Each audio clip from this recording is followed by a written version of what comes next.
और अभी आपको बताएं, पाकिस्तान को पहले मैच में शिकस्त, न्यूजीलैंड की फतह। न्यूजीलैंड का 321 रन्स का हदफ मुश्किल तरीन सफर बन गया। बाहर जैसा हदफ देखकर पाकिस्तानी बैटिंग लाइन लड़खड़ा गई। सऊद शकील 6, कप्तान मोहम्मद रिजवान 3 रन्स बनाकर आउट हुए। फखर जमान ने 41 गेंदों पर 24 रन्स बनाए।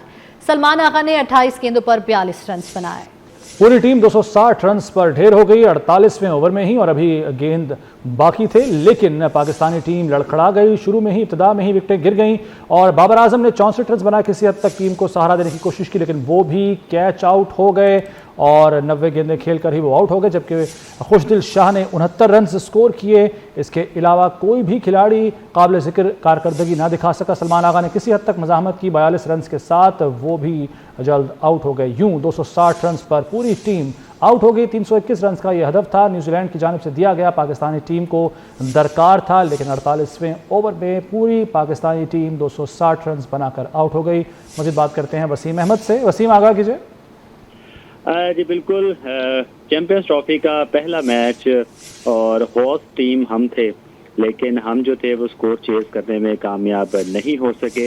ऑस्ट्रेलिया के खिलाफ अपनी होम कंडीशंस पे और स्पेशली कराची के अंदर हमने ये दूसरा मैच खेला था और दूसरे मैच में भी हमें शिकस्त हुई। पहला लाहौर में खेल के गए थे, उसमें भी कुछ हम अच्छा परफॉर्म नहीं कर सके। हमने अपनी गलतियों से कुछ नहीं सीखा और आज देख लें चैंपियंस ट्रॉफी का पहला मैच जिसमें हमें कभी उम्मीद थी कि हम बैक टू बैक तीसरा मैच खेल रहे हैं न्यूजीलैंड के खिलाफ, और हमारी टीम जो है उन्होंने अपनी गलतियों से पिछले 2 मैचेस में जो हमने, मेरा ख्याल है कि हमारी टीम ने कुछ नहीं सीखा और आज का मैच जो है उसमें बाबर आजम भी कुछ अच्छा परफॉर्म नहीं कर सके।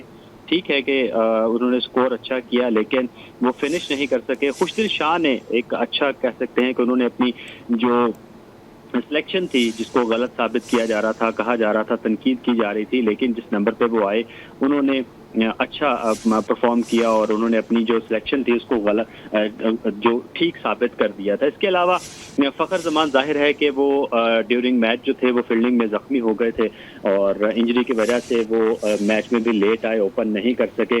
सऊद शकील को ओपन करवाया गया और सऊद शकील जो थे वो ओपनिंग में भी कुछ नहीं कर सके और सिर्फ 6 रन बनाकर आउट हो गए।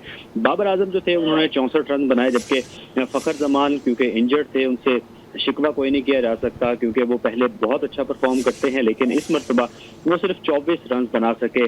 सलमान आगा जिन्होंने साउथ अफ्रीका के खिलाफ एक अच्छी पार्टनरशिप लगाई थी, लेकिन अब जो है सिर्फ 42 रन बनाकर आउट हो गए। इसके अलावा कोई भी खिलाड़ी जो था। अच्छा वसीम, आज तो कप्तान मोहम्मद रिजवान भी कुछ ना कर सके। मैं यही बात कर रहा हूँ कि हमारा कोई भी खिलाड़ी जो था वो 2 से 3 के अलावा जो हमारे बैट्समैन थे, फखर जमान इंजरी के बावजूद भी 20 क्रॉस कर गए, लेकिन इसके अलावा हमारा कोई भी खिलाड़ी जो था वो इस तरह से डबल फिगर में दाखिल नहीं हो सका कि हम कह सके कि इसने अच्छा परफॉर्म किया है। और अगर दूसरी तरफ देखा जाए तो आज के इफ्तिताही मैच के अंदर ऑस्ट्रेलिया की जानिब से 2 सेंचुरी जो है वो स्कोर न्यूजीलैंड की जानिब से आप शायद कहना चाह रहे हैं वसीम? न्यूजीलैंड की बात कर रहा हूँ। अब मैं न्यूजीलैंड की बात कर रहा हूँ कि अपनी और उनकी बैटिंग का अगर कंपेयर किया जाए तो उन्होंने अपनी बैटिंग के अंदर उन्होंने 2 सेंचुरियां, एक 50 स्कोर की थी, उनकी भी विकेटें गिरी थी, लेकिन उन्होंने कराची की पिच के ऊपर, क्योंकि पहले वो पाकिस्तान के खिलाफ खेल चुके थे और उनको अंदाजा था कि हमने किस तरह से खेलना है, किस तरह से परफॉर्म करना है। उनके नौजवान क्रिकेटर जो थे वो विल यॉन्ग जो थे वो सेंचुरी कर गए, ओपन करने आए थे और सेंचुरी कर गए थे, जबकि टॉम लिथम जो थे उन्होंने भी सेंचुरी की थी। और ठीक है वसीम, आप हमें अपडेट कर रहे थे, आपका शुक्रिया।